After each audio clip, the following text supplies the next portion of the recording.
धौलपुर गांव में कुछ दिनों से बच्चा चोर का आतंक मचा हुआ था, पर इसके पीछे किसका हाथ था, अब तक इसका कोई भी पता नहीं लगा पाया था। 9 महीने की गर्भवती रूपा एकदम से आधी रात से दर्द में करहाने लगती है।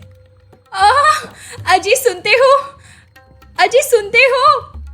रूपा की दर्द भरी पुकार सुनकर मोहन दौड़ा हुआ आता है।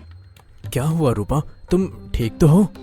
अजी, लगता है मुझको प्रसव पीड़ा शुरू हो गई है। तुम जल्दी से जाकर दाई माँ को बुला लाओ।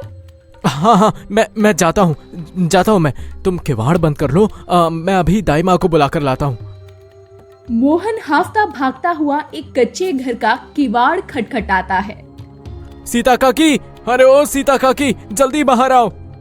तभी लालटेन लिए अंदर से एक बहुत ही बुजुर्ग उम्र की बुढ़िया, जिसके बाल पके हुए थे, आंखों के आगे झुर्रियां पड़ी हुई थी और कमर झुकी हुई थी, वो बाहर आती है। क्या हुआ मोहन, इतनी रात में क्यों जगाया है?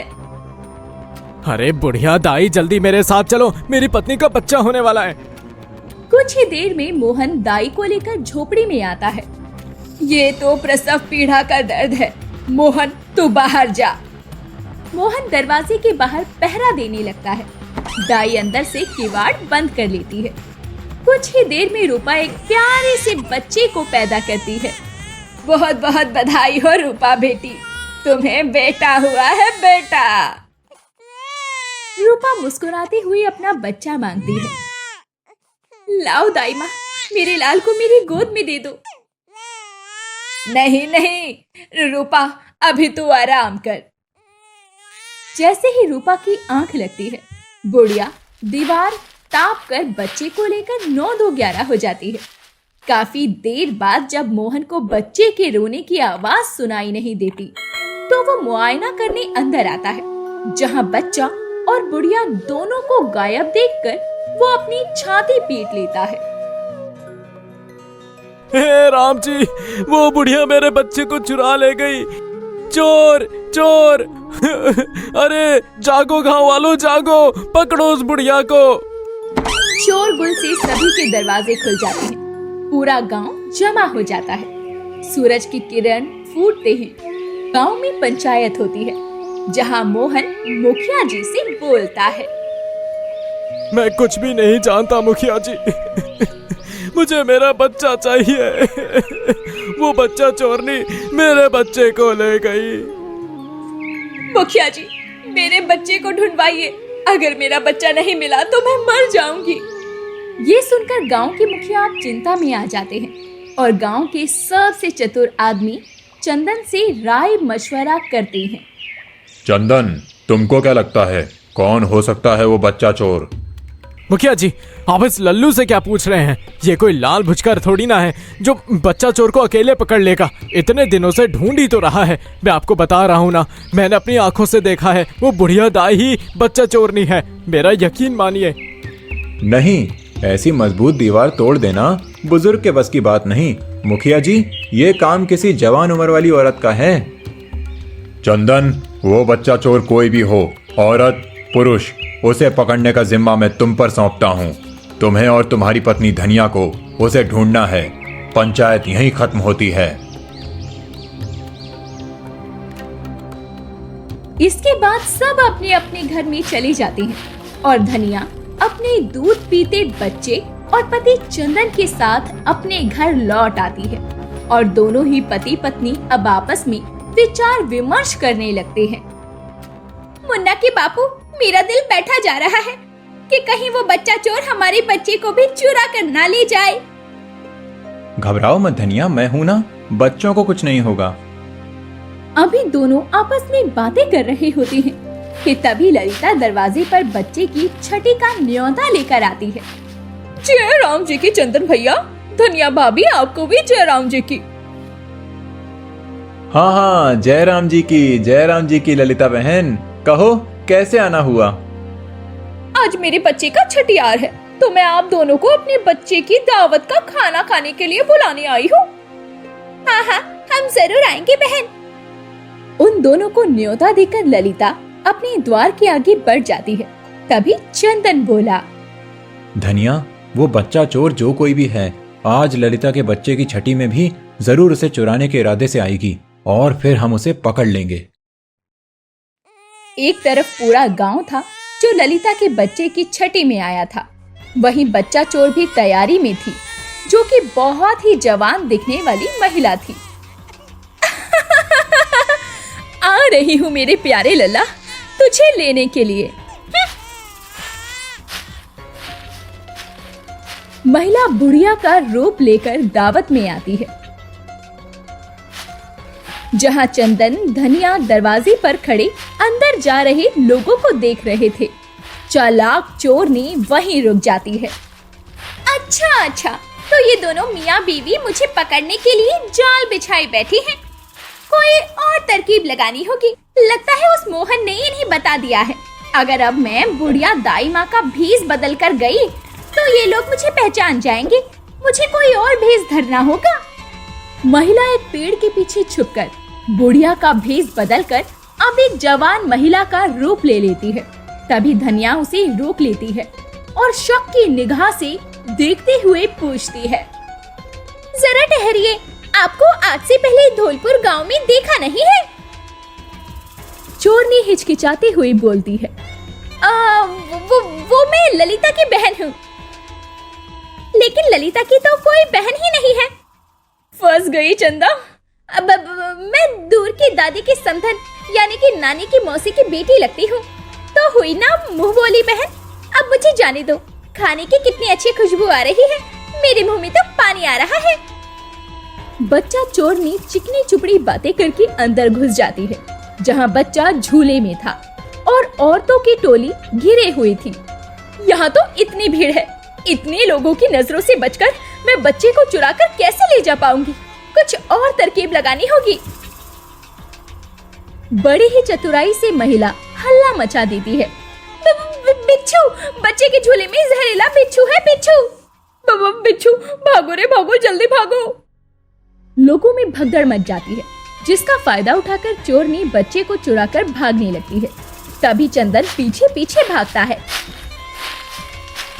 रुक जाओ, मैं कहता हूँ रुक जाओ, आज तुम बचने वाली नहीं हो। पहले पकड़ कर तो दिखाओ। बच्चा जोर जोर से रो रहा था। चोरनी भागते हुए धूल उड़ाती है, जिससे चंदन दिखना बंद हो जाता है और पलक झपकते ही वो वहाँ से गायब हो जाती है। कहाँ गई चोरनी? अभी तो यहीं थी।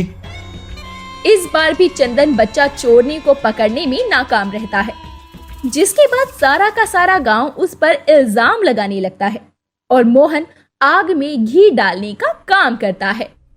देखा तुम सबने गांव वालों, इस बार भी हमारी नाक के नीचे से वो चोर ने बच्चा चुरा कर ले गई और इस चंदन से एक लुगाई को नहीं पकड़ा गया। अब तो मुझे ये भी लगता है कि यही चंदन है जो बच्चा चोरी करवाता है इस गांव में।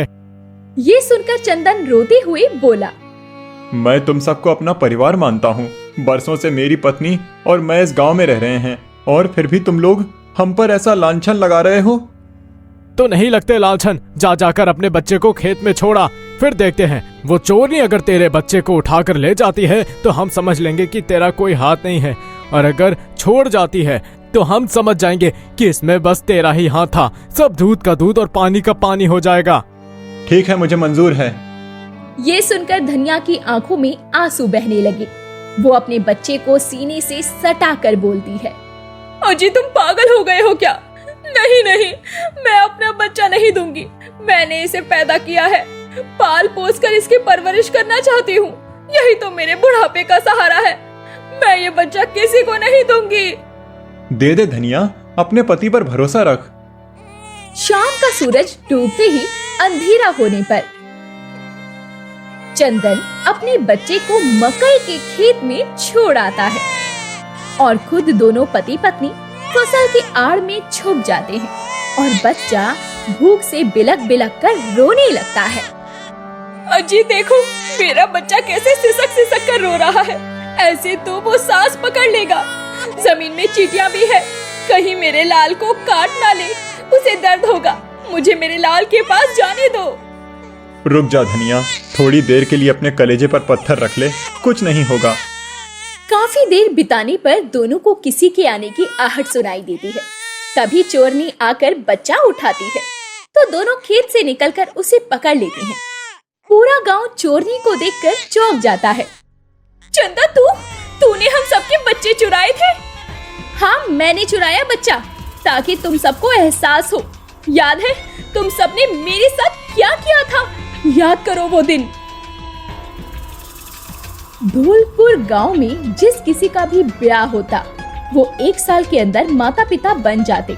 मगर उसी गांव के अंदर चंदा नाम की एक औरत रहा करती थी। वो एक बांझ औरत थी और बड़ी ही दुख और पीड़ा में रहा करती। इसीलिए गांव की औरतें भी उसे ताना मारने में कोई कसर नहीं छोड़ा करती। थोड़ा सा कुआं छोड़ दो तुम सब, मुझे पानी भरना है। तभी ललिता रूपा गुरूर में उसको ताना मारती है। देख देख रूपा, आ गई बांझन। पता नहीं इसको शर्म हया बची भी है या नहीं। शादी के 12 बरस बीत चुके हैं, लेकिन अभी तक बच्चा नहीं हुआ इसके। पता नहीं कैसे मुंह दिखाती है ये लोगों को। वही तो, ऐसी अधूरी औरत के जीने का क्या ही फायदा। इसको तो इसी कुएं में कूदकर मर जाना चाहिए, ताकि इसका पति दूसरी लुगाई तो ले आए। चल जाकर कहीं और से पानी भर। इस कुएं से हम तुझे पानी नहीं भरने देंगे। तूने इस कुएं से पानी भरा और हमारे बच्चों को कुछ हो गया तो? उन सब की बातें फांस की तरह चंदा के दिल में चुभती थी। वो बोझिल दिल से घर लौट आती है, लेकिन कहते हैं ना कि बार बार की नफरत एक अच्छे खासे मीठे स्वभाव वाले इंसान के मन में भी जहर घोल कर रख देती है।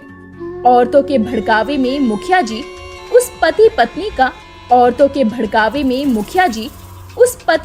का हुक्का पानी उस गांव से बंद कर।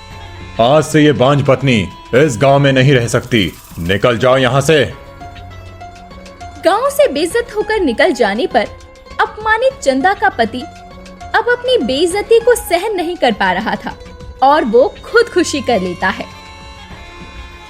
मार डाला इन सब के तानों ने मेरे पति को, मार ही डाला ना। अब मैं इनसे इनकी खुशियां छीन लूंगी। और तब से मैंने एक एक बच्चे को चुरा लिया, ताकि तुम लोगों को मेरे गम दर्द का एहसास हो। पूरा का पूरा गांव पछतावे से भरकर उससे माफी मांगता है। उन्हें एहसास होता है कि सच में उन्होंने चंदा के साथ में कितना गलत किया। हम सबको माफ कर दो चंदा, हमसे भूल हो गई। आज से हम सबके बच्चे तुम्हारे हैं और ये पूरा गांव तुम्हारा गांव है। इसके बाद चंदा सबके बच्चे लौटा देती है, जो कि उसने कहीं छुपा कर रखे थे। वो उनका अच्छे से ध्यान रख रही थी। इसके बाद चंदा सबके बच्चे लौटा देती है, जो कि उसने कहीं छुपा कर रखे थे। वो उनका अच्छे से ध्यान रख रही थी, क्योंकि बच्चों से उसकी कोई दुश्मनी नहीं थी। इसके बाद धौलपुर गांव में बच्चा चोरी होने की कोई घटना सामने नहीं आती। वो कहते हैं ना कि तन पर लगे घाव मिट जाते हैं, लेकिन मन पर लगे घाव कभी नहीं मिटते। इसीलिए कभी अपनी जुबान से किसी को चोट ना पहुंचाए।